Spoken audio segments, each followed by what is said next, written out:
그래서 도마 잘람 균이 신신 난겐게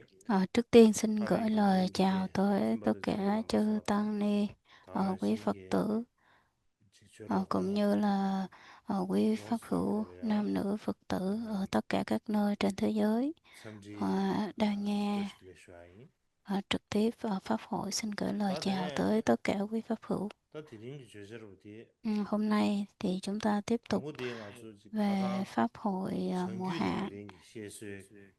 자외대비 기술고 아주 쉬스머래 한 Chúng ta 뒤절이야 đã trình bày xong 비교 về 난랭기 cái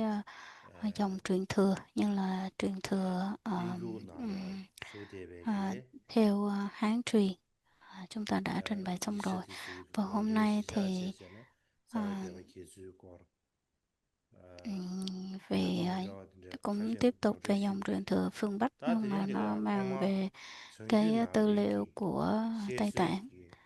Ừm, 가르게 Theo về 되들야 cái dòng truyền thừa 죽돔 phương Bắc 시작이나 đó, 오면도 삼들었어 chúng ta sẽ tóm 제가 gọn lại 강고들야 정규 난랭기 시에서 cái dòng truyền 따디나 thừa 비교 ở 난랭기 phiên Bắc nó như thế 시에서야 nào, 갈라가서 các tư liệu 수요하듯이 nó ở 디 đâu, 죽돔 và 시작하니 hôm nay chúng ta sẽ 근데 kết thúc cái 이제야 phần truyền thừa dòng phương 조규 Bắc. 난랭기 Sau đó 시에서야 thì chúng ta sẽ 자외대와 tiếp tục về 기술 dòng truyền thừa phương Nam, 꼬르디 쉬어도시 đó là Phật giáo Nam truyền đấy. Không biết 다 là quý vị nghe có 당고들야 rõ hay không ạ? 음 데레도 와카사 음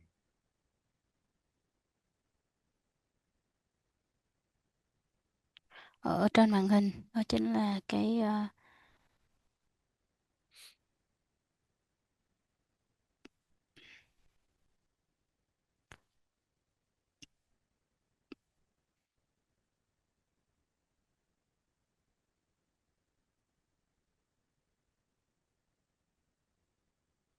당고들야 정규 난랭기 시에서 죽돔 들야 cái 죽돔 phần 데네 thứ 대바 기술이 phần của ngày thứ 드림마사 tư. Hôm nay là ngày thứ tư của Pháp 대부대 hội, 드림 시고 là 나와서 tóm 트레스 lược các cái 대안다 phân chia bộ phái và các nguồn tư liệu 갸나기 theo 에네 낭베기 케바 dòng truyền thừa Phật giáo 류전 phương Bắc, có nghĩa 류전 là Phật giáo Bắc 샤저바 truyền. 다 류전 À, 샤디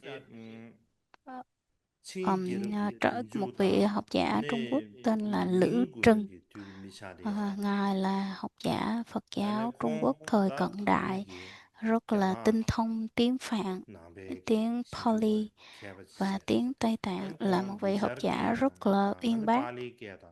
벽에 대해서야 겐데 겐게지 드리시 대당 다나신 갸나라 Còn 로베 thứ 이우 hai đó chính 큐비스라베야 là 갸나라 로베 Ngài Ấn Thuận, là 장로뱅기 둠주 Pháp 칼리아 sư Ấn Thuận. 베테나 나로리아 슈겐 신부에 대바 Đây là 딘디지기 một vị 도와 có cái sức ảnh 사포르베 hưởng rất 샤디다 là lớn so với 로드 Phật 쇼마샤 giáo, đối với Phật giáo Trung Quốc. 어 Ngài là một vị tu sĩ, 콩나바 Pháp 소키 sư Ấn Thuận. 에네 다다 줌보 이시에 제샤베 Ờ, 슈누 체라케베 콜로타 Tiếp 아네 theo 데 đó chính là 제자 ngài Quaker. Thì 도베 trong các 켄산 cái 룰로 bản dịch của 퀴지기 ngài 제샤바다 Ship, 다나싱게 다 벽에 và 남게 되지 trong các cái bộ luận của 다 ngài 링데 제샤베 대바 타데바 ngài Thanh 제나마 Biện, 셰바나서 ngài Thanh 그저야 같이 Biện thì các bộ 시제사네 luận 다 데라서베기 của ngài Quaker thì bộ luận tên là 지 luận 슈마 về sự 우체도 phân biệt 품 của các tông phái, còn 주에체 của 다 ngài 조어도 Thanh 데려도 Biện 슈누 thì là 체라케도 có 콜로다 tên là phân 조 biệt và giải thích các 지지 bộ luận của 대존에 các tông 콩 phái. 주에체네 Thì 아니 dựa 대바 vào các cái 계획이 tư liệu để mà đối chiếu ở 듀림들이야 trong 야 cái phân khúc 껴지기다 này, 초듀지나 thì 초듀지 chúng ta thấy rằng 나한테 là 텔레야 cái 아니 cấu trúc cũng như là 콩디 cái hệ 대바 thống 계획이 듀림 và cái sự 많아서 phân 이제기다 chia 둠시 ra 싸서 nó 지수에나는 거래 có gồm 5 cái giai đoạn. 계산다 Dường như nó là một cái 대바 bộ khung, 계획이 cái 듀림 khung 응 nó có 드림 một cái sự 내야 khác 되는 biệt 중중도 ở 시작도리야 trong cái phần 대바 này. 계획이 듀림 갸나기나 Như hôm 남의 trước 개발 thì chúng tôi 계획이 đã có 소매기 trình 대바 bày một số 계획이 luận điểm 듀림마사네 Phật 못하시네 오면 로아삼 của các 드리지나서 vị Phật giáo Trung Hoa. Nhưng và hôm nay thì tôi sẽ trình bày 다 một 대바 계속 드림가 cái ờ, 나오네. cái mảng mới hơn, đó chính là họ nói rằng là 5 드림 giai đoạn 탐보디 trong cái 뇌에 sự 뼈가 mà 통마르 phân 통마르 chia 때문에 bộ 걔가 phái. 드림 샤르샤레. Cái thứ nhất đó chính là giai đoạn 다티 phân chia 계수다 do 산에게 cái sự 왕도 tranh 샤르지나 luận 뼈바 về 양엘렌데 lục 나블로 tạng. Cái 갸자바 lần đầu 지엘렌데 tiên mà 줘버지. bị phân chia lục 야 tạng đó. 양버지엔도 끄도 니버 주에 Cái 겁래야. thời gian và địa điểm 그래 đó chính là khoảng 주대베게 100 뉴스 năm 샤르 sau khi 와레스. Đức Phật nhập Niết Bàn và vào thời kỳ kết tập kinh điển 다트네 lần thứ hai tại Tỳ 두겐디 Xá Ly. Và cái 강시도 nguyên 때네 nhân và 대바 cái kết quả 저저 của cái cuộc 가르쳐줘다 tranh luận này đó, 인도게 개바다 đó chính 에네 là 델 tranh luận mà 다네 dẫn tới phân chia 터두겐 tăng đoàn, đó chính là 지부세난 cái 다네 sự bất đồng quan 터두기다 điểm 에 trong một 말이나 số việc, như 또 là 라바 các 숨수 vị 타마 trì 카시아네 그 giới, 대바 모두 như 버체세 là tam vô lậu học 에네 văn tư tu, 다 và cụ 대바 thể 모두 là 대단 너나 시주세야세 에네 cái sự bất đồng quan 룽와레세지다 룽와 điểm giữa 마레세베지기 bốn cái điều 초니 주에세 gọi là thờ tứ 에네 sự. 주자바 Ừ. 샤발레테네 긴류기 될래야 능주 팅당부두디 디디 춤브레스 Không phải 디 là tứ sự 춤바 mà thập sự, 텐세네 nên là 에네 10 cái điều thập sự 폐쇄 đó 지바다 có 네데르 được phép hay 베베레니 không được phép. 넘버로디 Thì 통마 cái 가르쳐 xung đột 버스는 nó xảy 떡두지 ra ở trong 차대와레스네다 tăng đoàn đầu 디 tiên, nó đã phát 레셈비 sinh từ 대바카 đó. 네데비 Và cũng 데라산다 vào cái thời điểm 닌데르 đó 토요 thì 이네야 cái 다디기 sự một cái hình 사별루디 cái 떡두디 cái 토마 hạt 징아레 giống 디디 sơ khai trong cái việc là chia 다드네 rẽ tăng đoàn. 규짐 Đại 니버디 chúng bộ 갑자디 và 와레스나 thượng tọa bộ 최규 đã bắt đầu xuất 잡아 hiện. Cái 최규 phần thứ 잡아 hai đó 따웨서 chính cái giai đoạn thứ hai đó chính 최규 là 잡아 따웨 phân 잡아 chia 주마다 do các 겐세네 cuộc tranh 아니 luận của giáo pháp, 냐 cái là sự 두두디 tranh luận về 기류기레스 kiến 하지 giải đó. Cái thời 두기디 gian và địa 또 điểm đó chính 교회 là trong khoảng thời 루알레 gian từ 루디 잡아 주세 100 đến 텔라 200 디알레 năm sau khi Đức 지금부디 Phật nhập Niết Bàn, thì tại Hoa 닌두 Thị 가르쳐 Thành, 준 거다 tại 다드네 à, 니버디 최규 잡아 Pataliputra, 따웨 Hoa Thị Thành. 잡아 디 주무세는 텔라 디알레 긴류베 Và cái 긴류비데 nguyên nhân và kết quả đó 룽부 chính là 주마 부타 do sự xuất hiện 주마레스 bất đồng quan 디 điểm 규주다 giữa giáo 산에 lý và giáo 그디 nghĩa đó, 춤브레스다 thì đã xảy ra những cái cuộc tranh 뼈바 luận 양엘렌제네 về năm 럭갸네 quan 갸다 điểm, 응어주 tức là 버르데비 5 cái điểm mà 춤브레스 산에 à, 데네 nghi 에도 ngờ 기버디 đối với quả vị 갸바다 A La Hán đó. 빠르디 부타 Chính vì vậy 두사샤베나 mà 에네 à, 파르나사야바 chính vì vậy mà 비하르기 đã 디 xảy ra cái sự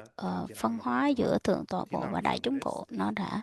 đối lập nhau. 다 주겐다 안에 다나 신기 에네 Cái thứ ba đó chính là 터두기 thời điểm phân chia 누게르 가르쳐버레스 ra 우리나 các cái bộ phái căn bản đó. Thời gian là rơi 소디 vào 껍디디 thời của vua A 요가 Dục, 요하가 디겐디 à, 떠루기 뒤수 모두 말고 줘버레스 cũng vào Hoa Thị Thành, địa điểm cũng Hoa Thị Thành, và 떠루비 vào 뒤수 năm khoảng 미디바 용가 một 시즈르 때 trăm 가와투 버레스나 160 đến 껍디 뒤산에 아니 170 năm sau khi Đức Phật nhập Niết 다정발래야 Bàn. Cái 태숨 nguyên nhân đó chính là do tăng 유해베 đoàn cũng tiếp 남바드야 tục 가다가 về cái việc 시가 tranh luận về 따왕마세 năm 딘데지기 điểm đó. 계시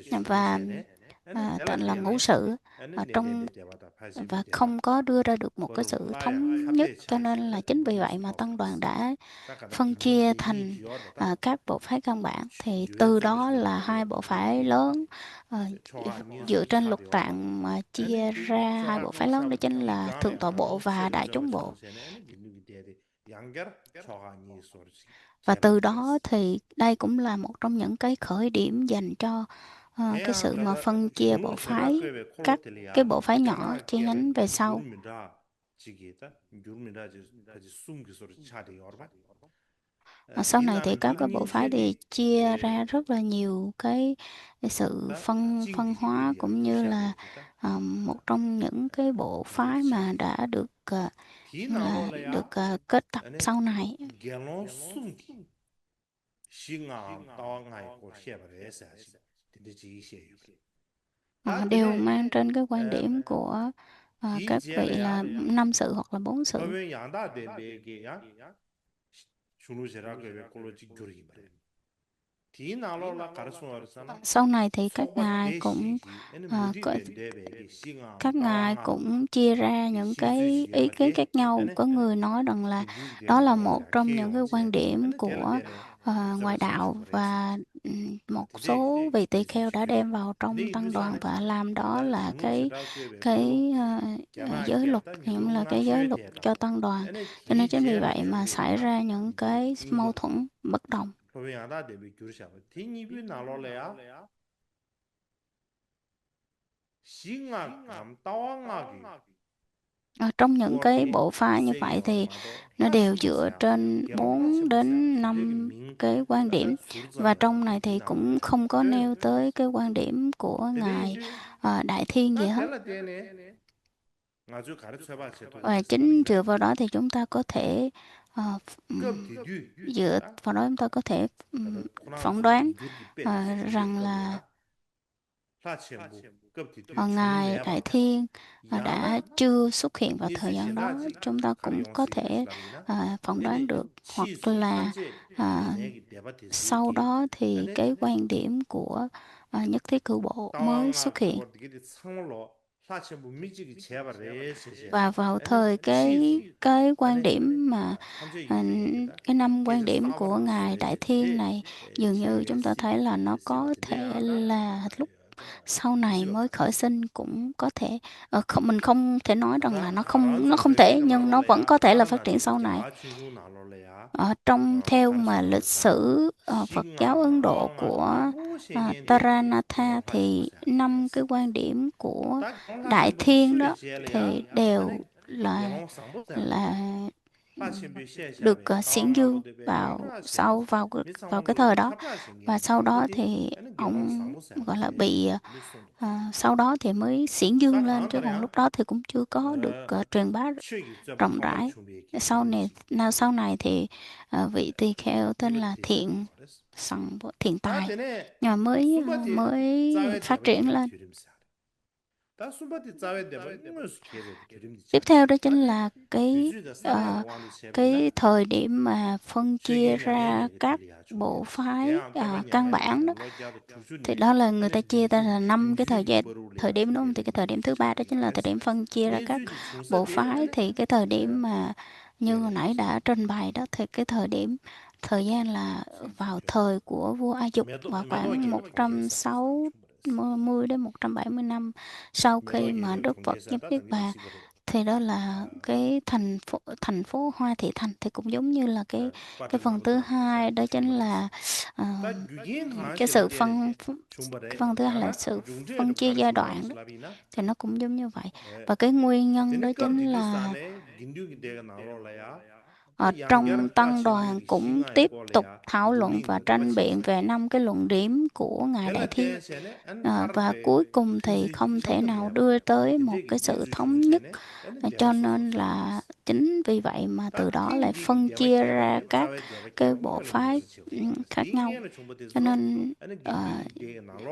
đây được xem như là cái sự phân chia thành các bộ phái căn bản. Thì từ đó thì 2 bộ phái lớn như là Thượng Tọa Bộ và Đại Chúng Bộ chính thức được hình thành. Trước đó thì nó cũng đã có rồi, nhưng mà nó chưa được chính thức hình thành. Thì bây giờ thì được chính thức hình thành.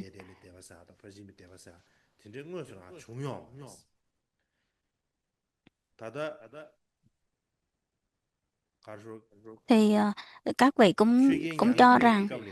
đây là cái thời điểm, là cái thời vào vua Dục á. Thì đây cũng là cái thời điểm cho rằng cái sự xuất hiện của các tông bộ phái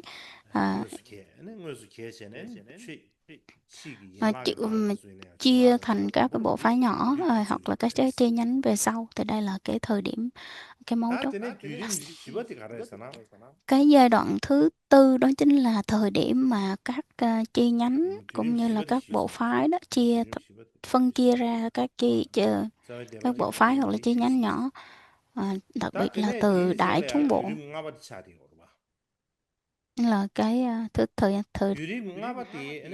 thời gian thứ tư là cái giai đoạn các bộ phái chi nhánh phân chia từ Đại Chúng Bộ.